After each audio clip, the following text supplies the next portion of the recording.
We will never turn our back on a single Scot. We've got to wrestle with those challenges. This is our country. Let's fix it together. I was furious to hear about these things. Hello and welcome to the latest Planet Holyrood. I'm Paul Hutcheon, political editor of the Daily Record. I'm joined this week by two Planet Holyrood regulars. We've got Hannah Rodger, who's the chief reporter at the Sunday Mail, and we've got Ben Borland, who's obviously the editor of the Scottish Daily Express. So the last few weeks have been focused on the woes of the Labour government and also the ramifications of a second Trump presidency. But we're going to go back to the bread and butter issue this week of SNP splits and woes.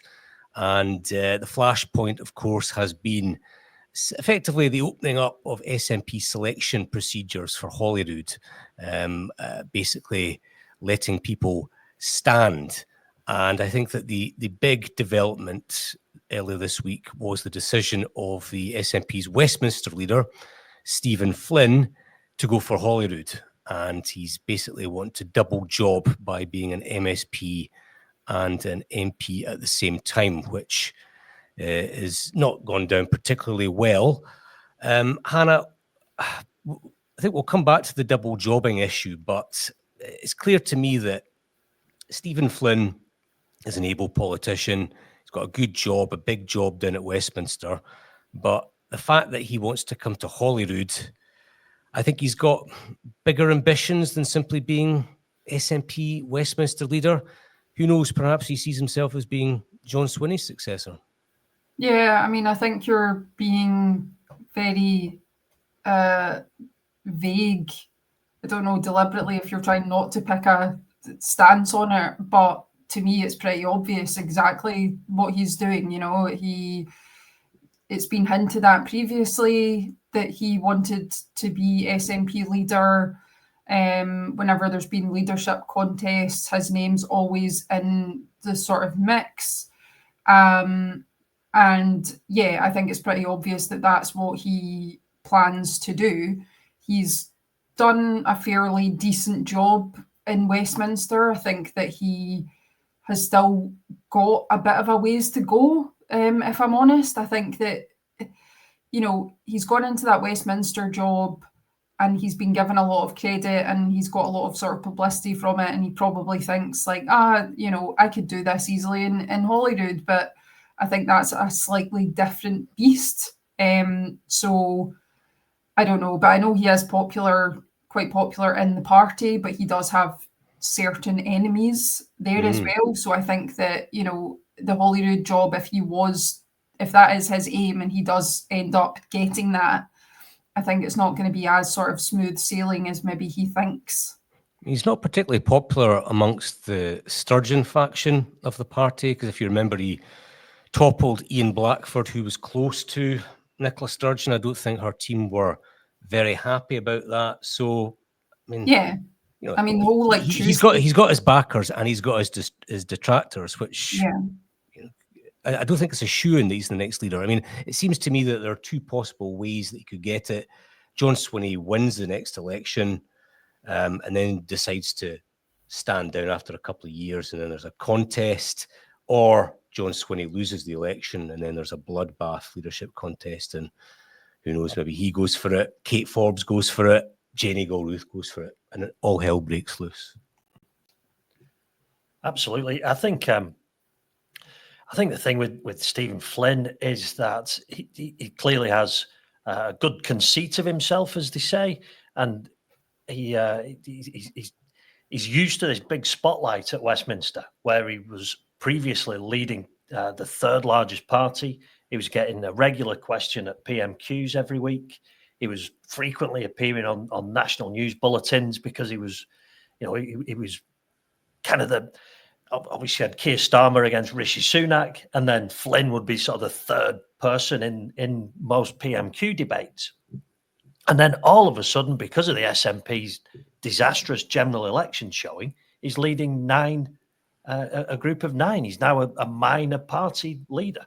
He's got the same sort of profile as the leaders of Plaid Cymru or you know, I mean, a lower profile than the leader of Reform, who has a similar number of MPs. So he clearly wants a bigger platform. He wants to be in the spotlight, and the way to do that is at Holyrood. Obviously, I think Hannah's right. I think it's pretty obvious he fancies being party leader, and the only way that you can do that is at Holyrood under the current SNP rules, because you've got to be available to be First Minister. I've spoken to people in the government who recognise he's able, but think that he's too abrasive.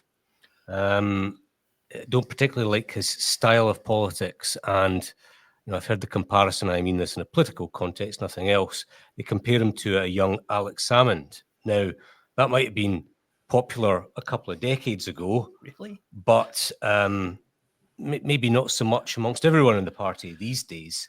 So I think he'd be a contender. I think he'd be a strong candidate, but I think he could have his work cut out, particularly if someone like Jenny Gilruth was to come through the middle.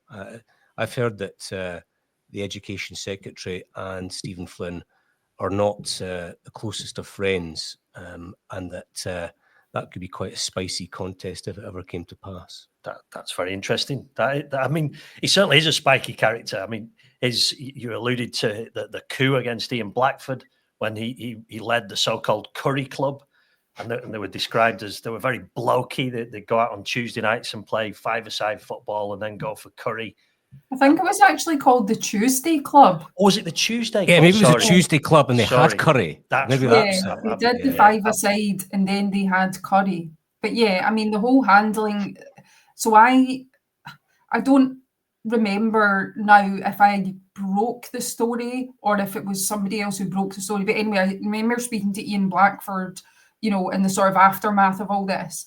And I also tried to speak to Steven Flynn. And right up until the point where it actually happened, Steven Flynn denied that he was planning and plotting any of this. And, and then all of a sudden it emerged that what I'd been asking him was actually true.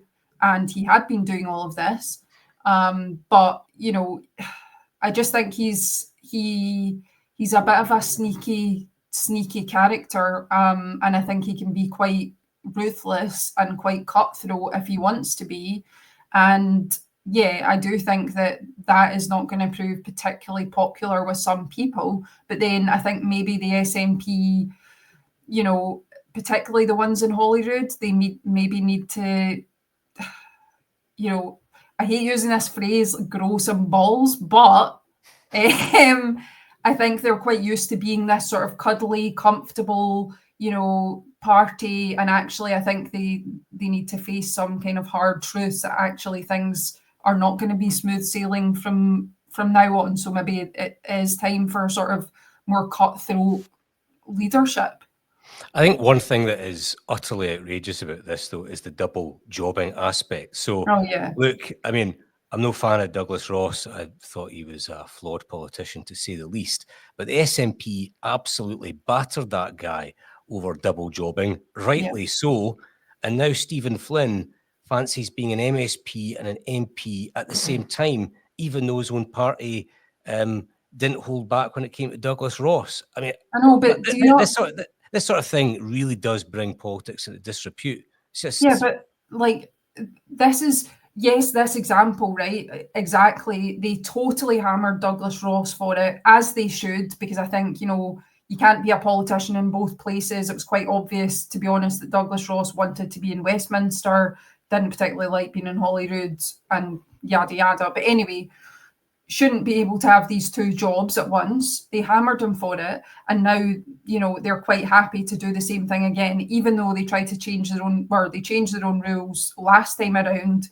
Basically, it now appears to stop Joanna Cherry from being able to stand for Holyrood. But anyway, that's a whole different conversation. But to me, the wider point, this is another example of the SNP totally criticising another party or another person for doing something, but yet when they are found to have done something which is exactly, comparable, the same, they say, we didn't actually mean that. It's like Ruth Davidson. I again, not blowing my own trumpet, but I did break the story about Ruth Davidson doing the ITV thing back in 2019, the political commentary. And at the time, the SNP totally slated her for taking that amount of money to do political punditry when she was still a serving politician. And then lo and behold, 5 years later, Nicola Sturgeon's doing the same thing, getting paid triple what Ruth Davidson got paid. And then suddenly John Swinney says, oh, the criticism was wrong and we shouldn't have done it. You know, No, I don't remember him seems saying that at the sick. time. I don't remember John Swinney saying a couple of weeks No, of course he after the criticism, oh, we got that one wrong. You wait until... No. It's just disgraceful. I think I'm just really sick of it actually now. Like, you can't change the rules just when you're to blame. It's, you know, it's rank hypocrisy. I think 2 more SNP MPs today have announced that they're also put the names forward for MSP selection. Stephen Gethins and but anyway, so it's not just Flynn. There's now 3 of the 9 MPs. A triple double jobbing. Double jobbing whammy. I'm in danger of mixing my metaphors here or getting tongue-tied, but I mean, but you don't know if the ones who have said, the other ones who have said that they would like to stand for Holyrood, you don't know if they will do the 2 jobs at once, right? They've said we'll carry on till, because I suppose they've only just been elected. Stephen Flynn's only just been elected by the people of Aberdeen South. So 3 months later, if he says, I'm going to stand down in 2 years, the constituents up there would be well within the rights to say, well, what the hell? Why did we bother voting for you? So as far as I know, all 3 are saying, look, we'll carry on doing both jobs to 2029. I mean, the other thing with Flynn, and this is again goes to his ruthless streak. So, sorry, Hannah, just to sort of underline what you were saying, though, he's put his name down for a constituency that's held by a very respected local MP, Audrey Nicoll. She wants to stand again, and he's basically said, I'm coming for your job. I'm less bothered about that in the sense that I think competition is good, and politics is not a tickling contest, and if you want to get things done, you have to kind of tread on toes. It's more the double jobbing aspect and the hypocrisy that gets it for me. But did you say politics is not a tickling contest? Exactly. It's a rough, brutal sport. I wish it was a tickling contest. That would be far more amusing to watch.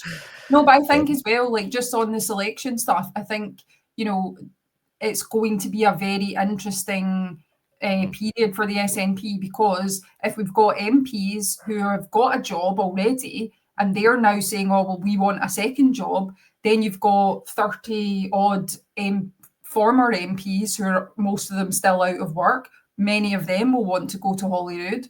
So it's going to be very, very interesting. And I imagine it's going to probably cause quite a lot of animosity in a party that's already suffered quite a lot of problems recently. It's just, it is really funny from a certain perspective. I mean, you think the 3 MSP constituencies that surely were definitely going to be up for grabs, those of Nicola Sturgeon, Humza Yousaf and Michael Matheson, suddenly those 3 are now saying, yeah, we quite fancy standing again. I find the whole thing hilarious. I think on Humza Yousaf and Nicola Sturgeon, clearly the story you have to write, because they put in their papers this week, or they applied before the deadline, you have to report it as they have applied again to be Holyrood candidates in 2026, but no one expects those 2 to stand again. I think they're keeping their options open. They're going to pull out at some point before 2026. They want to be able to control their own departure rather than have it forced on them by an arbitrary internal deadline. But I think particularly when it comes to Nicola Sturgeon, I don't think it looks good that she's even going through the process. No. I mean, she was like the longest serving First Minister. Operation Branchform is ongoing.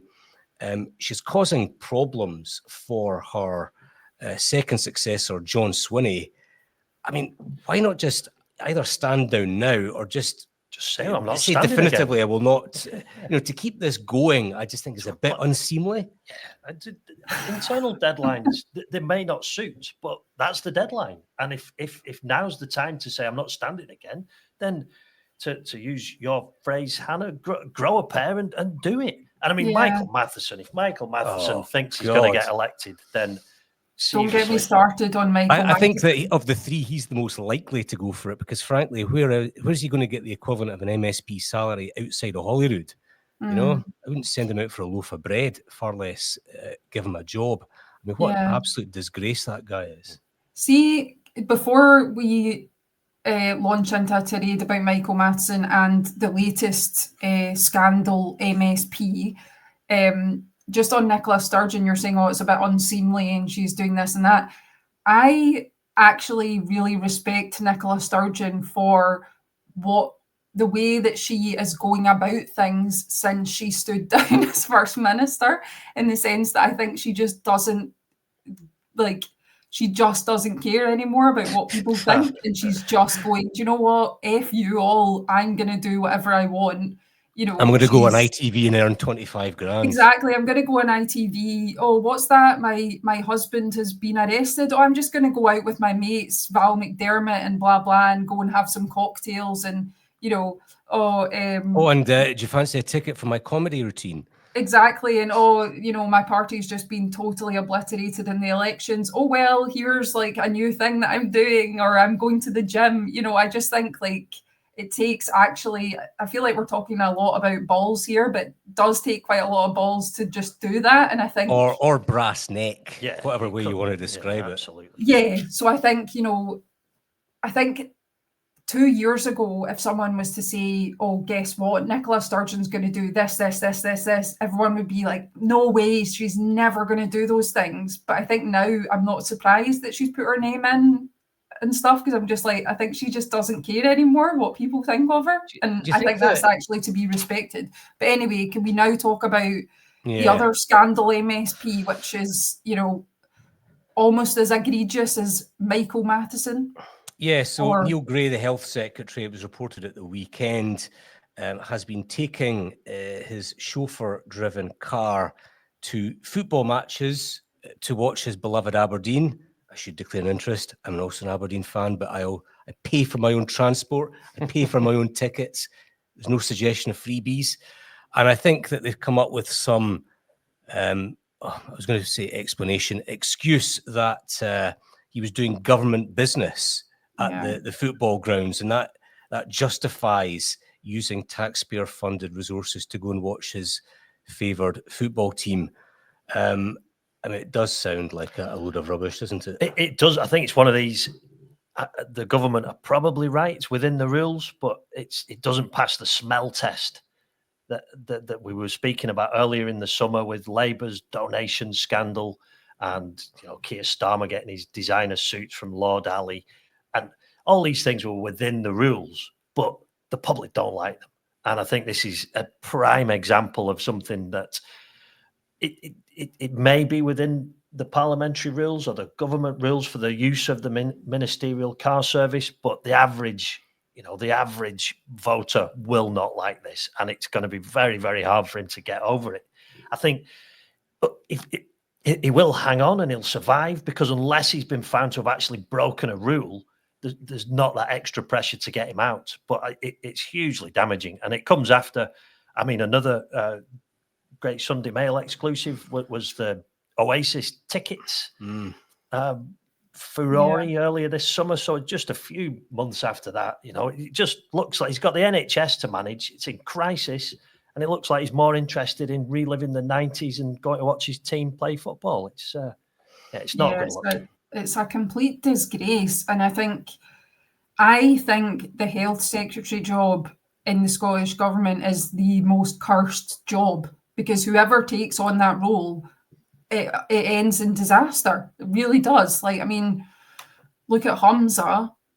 He's not fared particularly well since he left that job. And then Michael Matheson and now Neil Gray. I just think, it's whoever takes that job, it's a poison chalice, and they always seem to, mess it up somehow. But the thing that I am interested in around this story is not just Neil Gray doing it, but there's also been various other ministers who seem to have been doing similar things. And, they put it down as a government business. But then I think It was the Sunday Post. I think we should give them credit for the story. Sunday Post story. It did say, you know, under freedom of information, they asked for, you know, minutes of any meetings that were held or that took place, you know, seeing as this was meant to be government business.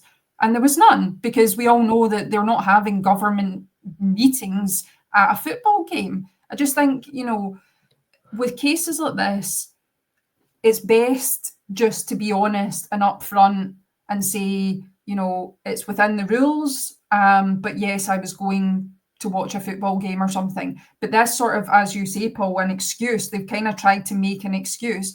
Nobody believes it, and it just makes them look like liars, basically. It makes them look as if they're deliberately trying to avoid admitting what they've done.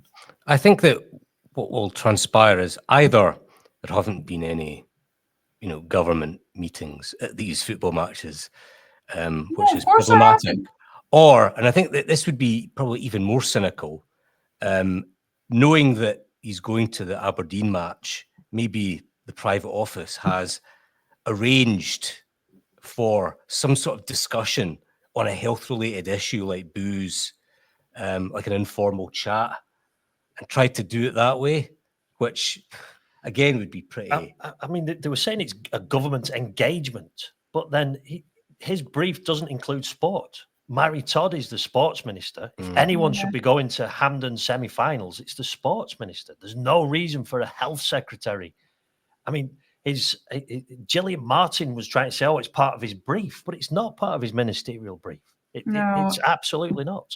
And also in the handling, in the handling, right? So if you go back to the Michael Matheson scandal, I'm not convinced that he had to resign over that if he'd actually told the truth up front. It would have been very hard for him, but if he'd said right at the beginning, look, I've asked my family some questions, and it was actually my children who watched the football, I think he could have ridden that out. It was so badly handled, and there were lies told, and you know, that's pretty much what did it for Matheson. I just wonder, will Neil Gray learn the lessons from that sorry episode? Is he going to use this parliamentary statement that he's making to actually, you know, go for full disclosure? Or is he going to make the same mistakes that Michael Matheson made, which cost him his job? Well, I think, you know, he's probably... It's not just, is he going to make the same mistakes as Michael Matheson? I think we have to ask, is he going to make the same mistakes that he made over that Oasis thing? The Oasis tickets? Because, I mean, we've already seen that he's quite quick to sort of deny reports and say that everything's a load of rubbish. And then it transpires, actually, no, the journalists were correct, and you're just trying to sort of absolve yourself when clearly you've done something wrong. And I think, you know, if we look at the way he handled that Oasis tickets issue, I wouldn't be surprised if he just tries to hang on even longer. Yeah, possible. I mean, I think there is a chance he's going to try and come clean. They're going to say, look, we've learned the lessons of Matheson, and he'll say, I don't think it's getting the freebies. I mean, we'd all love a freebie to a football match. And if he's a guest of the SFA as a minister, that's one thing. It's the car. And if he stands up and says, look, I wasn't thinking clearly.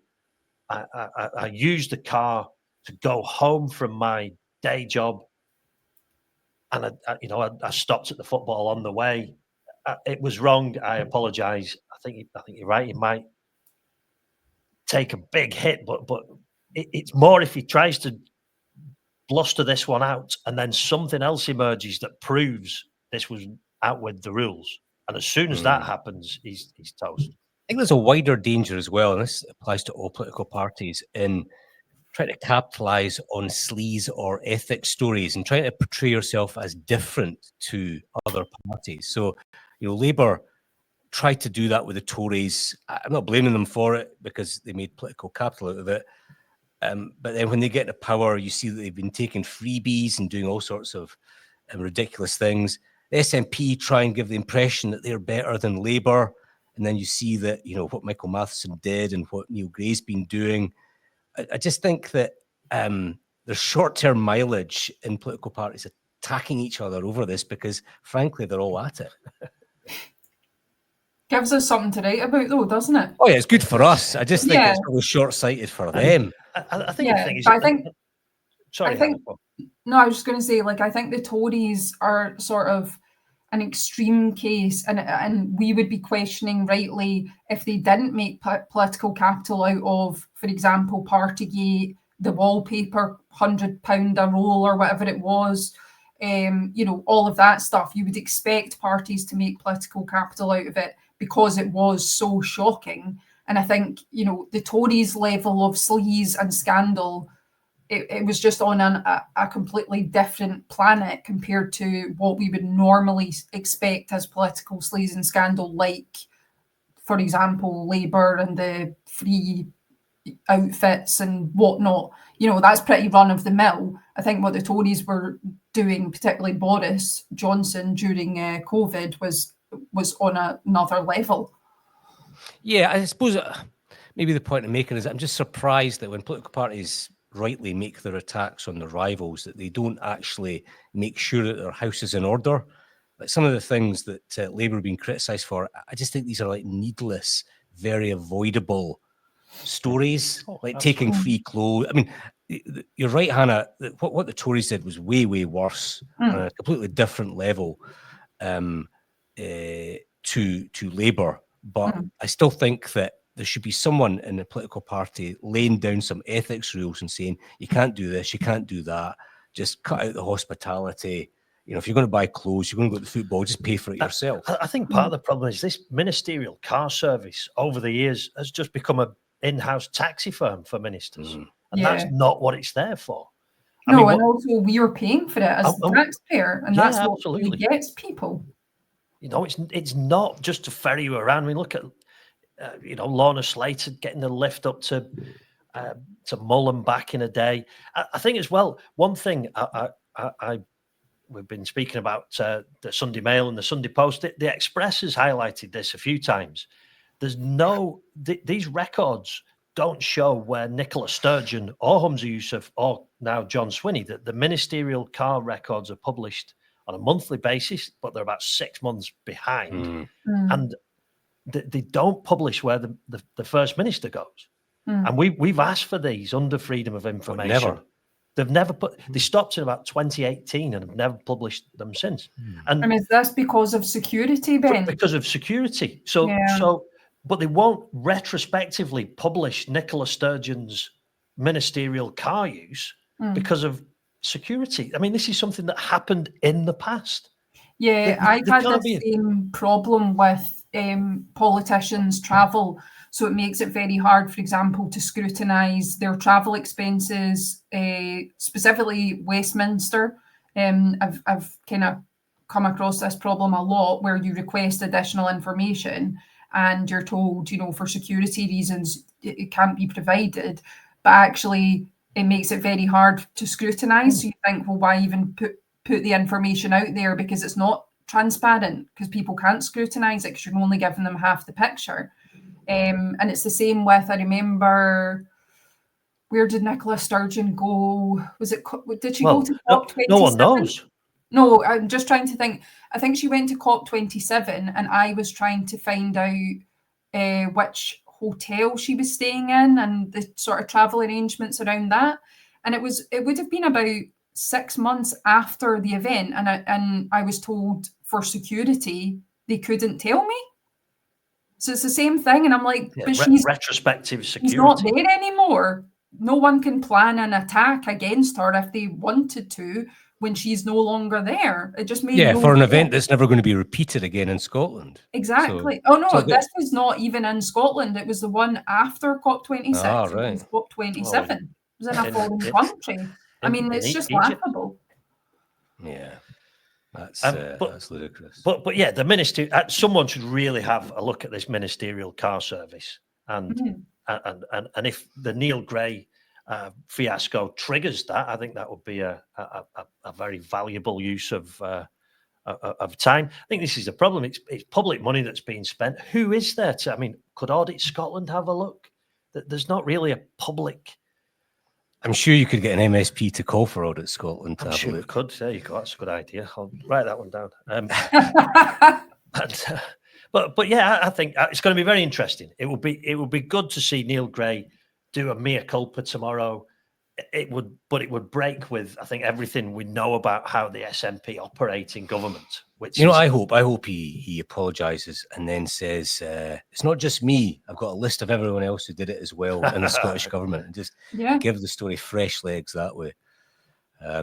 Anything else? Are we done? I'm trying to think what else there's been. It feels like there's been a lot happening this week, but also it's just kind of like every other week. I don't know. Yeah, I mean, we're still, we're looking ahead to the budget. It's getting very close now. Yeah. It feels like the pressure's coming off, though. I won't be surprised if a deal's already well underway with the Greens. Well, no, I'm hearing the Lib Dems might be more the Lib Dems, Ben. Oh, surely not. Surely. Yeah. If I cash for mental if health I can and make fairies. an appeal to Alex Cole Hamilton, don't do it. Do not say the SNP. Well, that was good. I enjoyed that. I think I needed to get that off my chest, although I think at times it was more like a therapy session than a podcast. So it's not a tickle competition, Paul. Okay, I promise I'll never repeat that phrase in public or private ever again. So listen, I hope you enjoyed the latest episode of Planet Holyrood. Thanks again to Hannah and to Ben. Please join us again next week. We will never turn our back on a single Scot. We've got to wrestle with those challenges. This is our country. Let's fix it together. I was furious to hear about these things.